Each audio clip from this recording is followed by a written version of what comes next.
สัญญาณอยู่บ่มีนี่ถึงมาไทยถึงเอาเมื่อเราทีมงานเราใช้น้องมอกระยิงแสดงว่าจะขันเจ้าคันหนึ่ง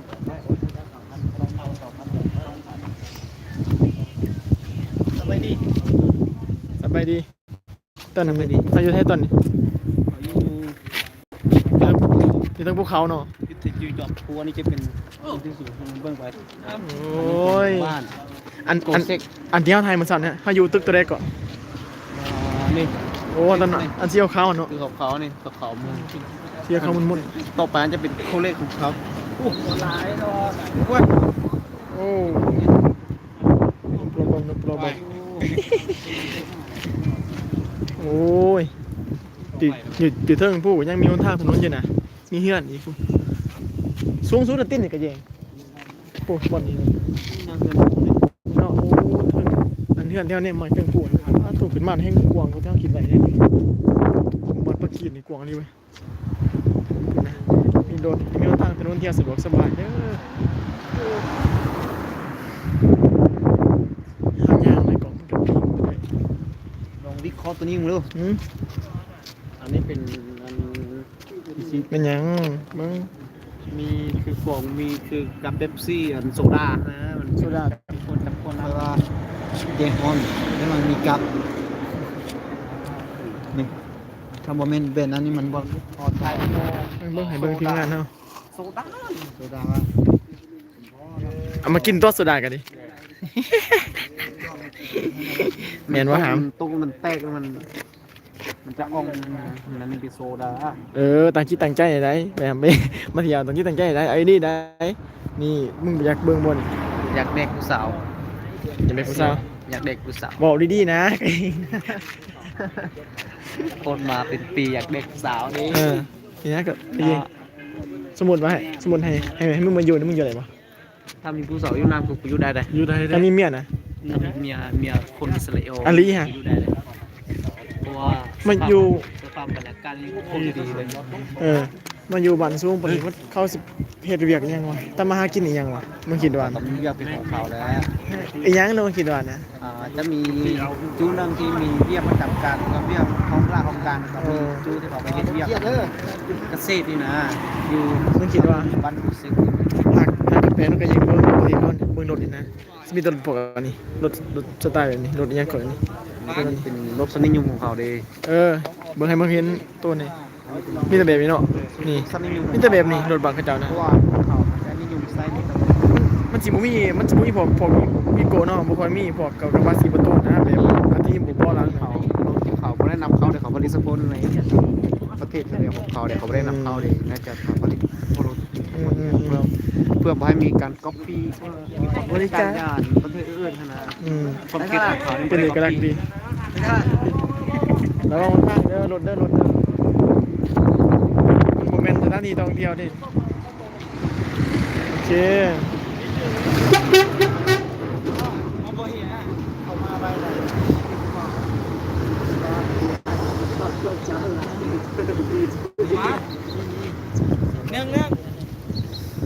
มุมโคตรงามมุมกดเจมมุมตัวแพงใส่กล่องได้ไหมกระเยงไปยัง1,100ฮะใบ1,100ไม่ถึงยังความสูงบ่สุรดาไม่ยิงน่าจะเป็นความสูงจมพูนี่ไปจมพูนั้นแล้วก็ความสูงแล้วลงเป็นโอ้ยมีทางขึ้นทางเดียวโน่น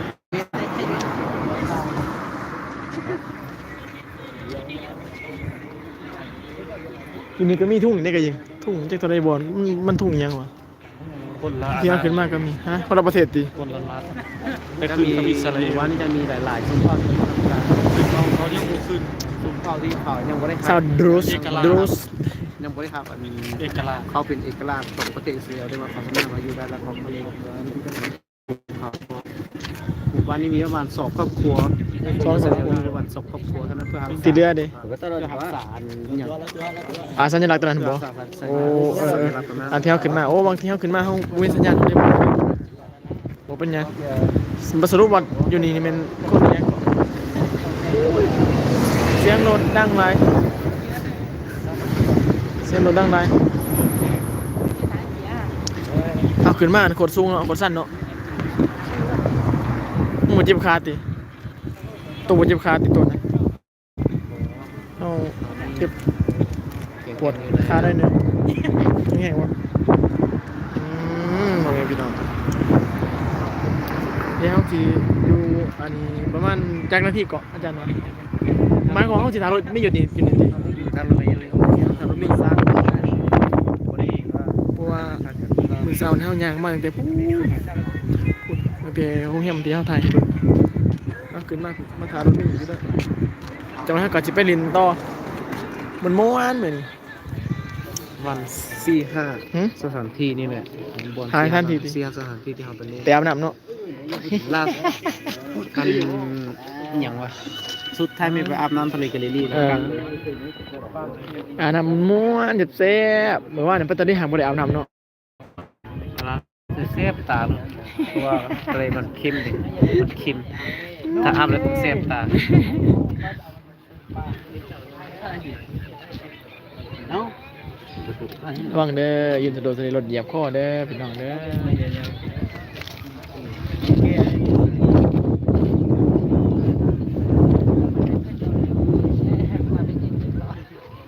สรุปเขาจะได้ก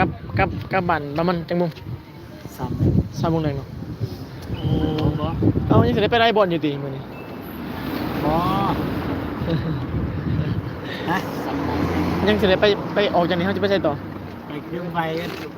เนี่ยเดี๋ยวมาก็ ไว้ เสียบแต่ว่า ไว้ไว้ เดี๋ยววันแล้วค่อยไปอาบน้ำไป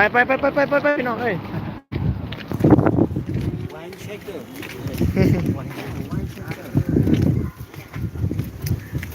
โอ้ยเขาออกมาจน7 โมงไปมาพี่โอ้รถไล่แท้รถเสียก่อนอะไรกันนี่ก่อนเวลาขึ้นมาหอนี่ประมาณเป็น2 โมง 2 ชั่วโมงแล้วพอขึ้นมาเลยอาจารย์เราจะพาไปชมสถานที่ไปโอ้ยเนี่ยผมอยากย่างไก่บนทางถนนรถสียับข้อเฉยๆตอนนี้เป็นเวลา9 โมง 23 นาทีวงอิสราเอลไปต่อโมเมนต์แล้วรถเท่ารถมีดเลยจือแต่เบี้ยรถดีอยู่ตี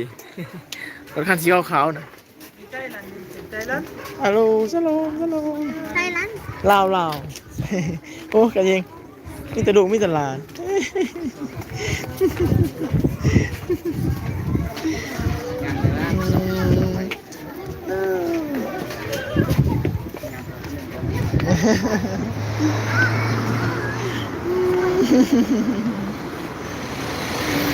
เด็กหน่อยไปเฮียนดูโอเครถมีฮามาแล้วทุกคนเอาสิไปขึ้นรถก่อนไอ้เองบอกหน้าทางผู้ส้มหน่อยติบายบายเลย เล่นน้อยอนุบาลเล่นน้อยที่เก่าเล่นอนุบาลที่ฟ้านะแต่ว่าอย่างที่ฟ้ามาเราไม่กินกินกันเส้นทางใหญ่ยันรถตาม โอเคไปเฮา เก่าบอลเก่าเด้อ ไปขึ้นรถก็พี่น้องเลย